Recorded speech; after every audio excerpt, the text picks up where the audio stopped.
In what ways are you entangled with systems of systemic oppression?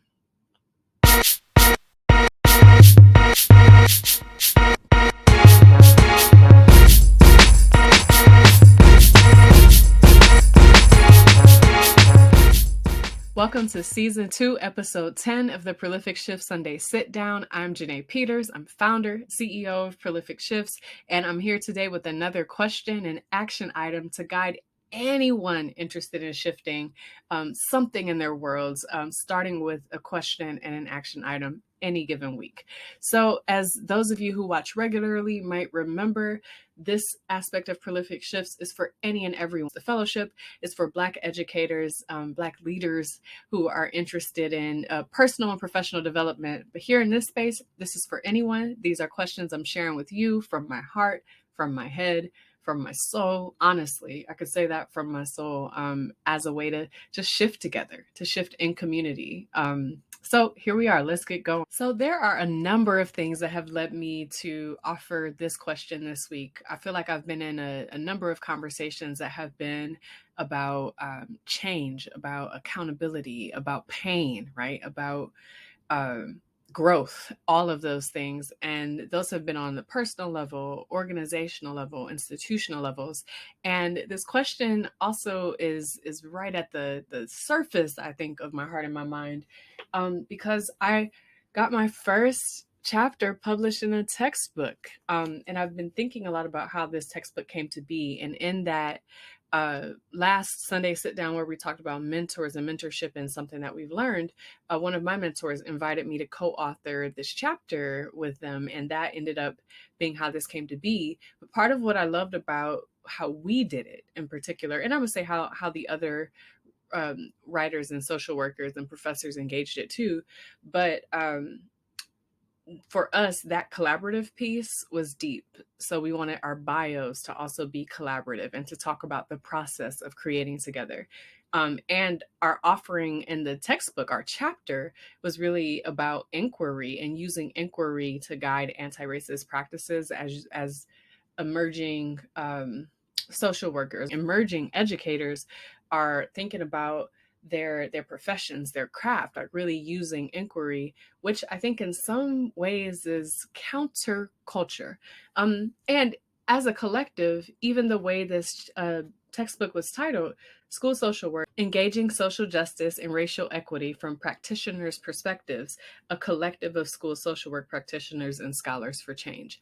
So instead of individual authors being named like on the text, we even decided to do that sort of collective naming, a collective.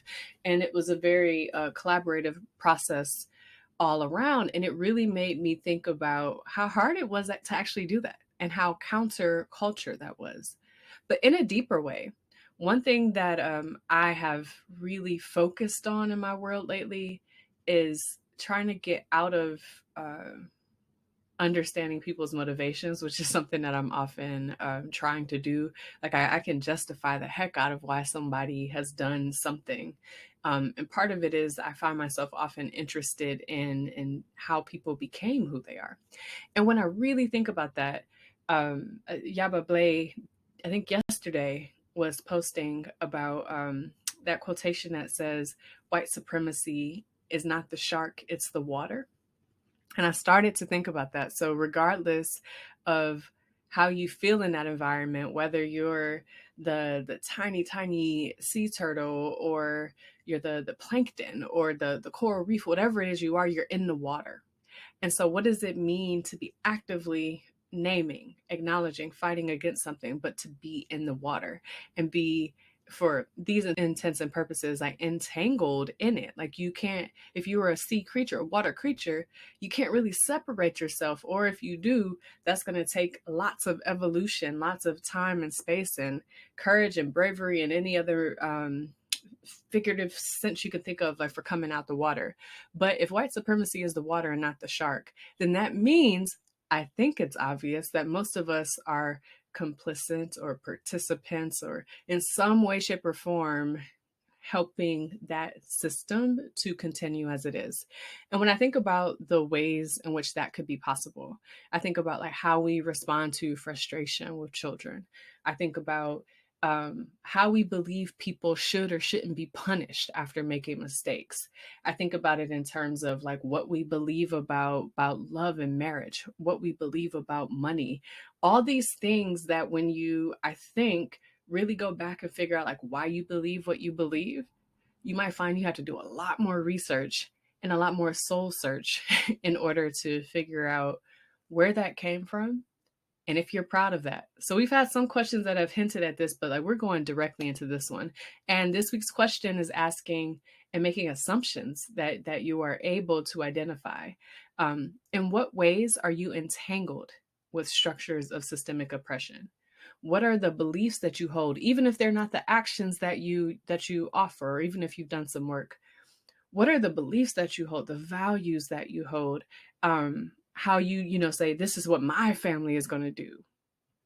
What are those that are entangled with structures of systemic oppression? How deeply intertwined um, are your ideologies with white supremacy?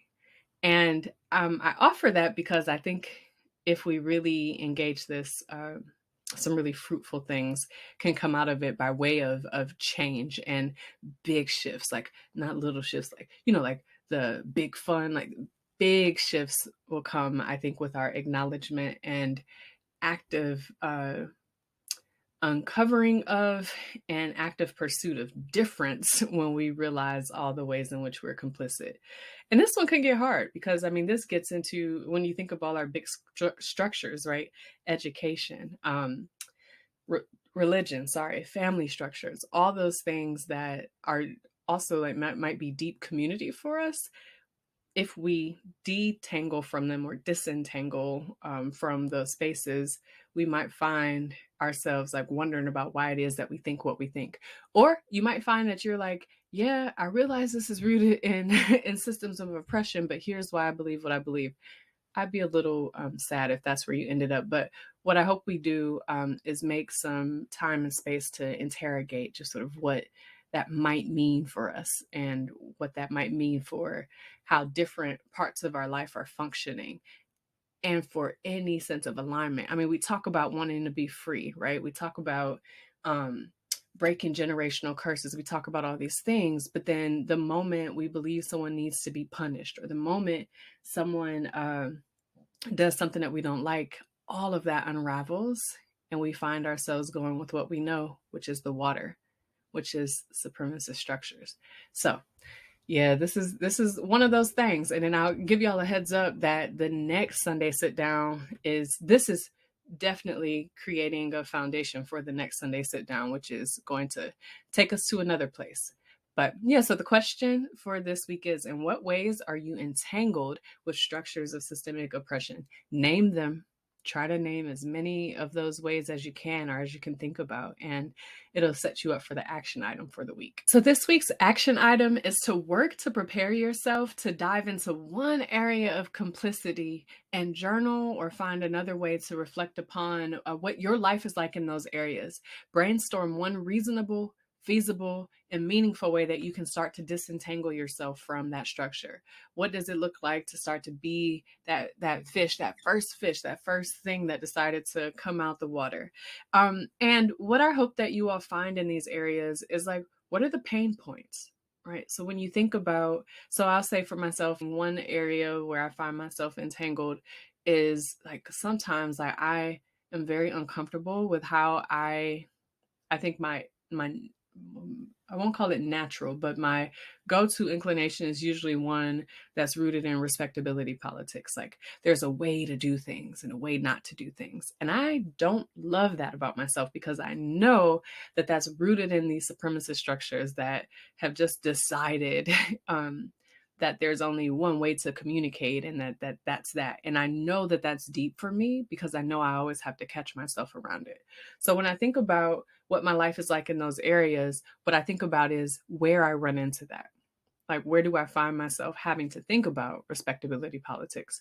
Are those moments where it's time for me to communicate something that I know is right and true, or something that I've witnessed? Is it the moments where someone responds to me in a way where I'm like, "Ooh, like are you mad at me? Or, why do you have to go? And there are many, I don't say that to suggest respectability politics doesn't mean that everybody should just go around and berate folks either.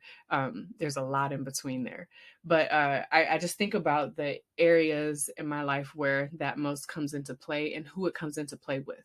So I think oftentimes, like when we're identifying our areas of complicity, what we might find is that it happens when we are in conversation with each other, or in community with each other and figuring things out with each other, as opposed to with people who are like you and close to you, as opposed to other types of folks. And it's just interesting to think about. But brainstorm one reasonable, feasible, and meaningful way that you can break from that.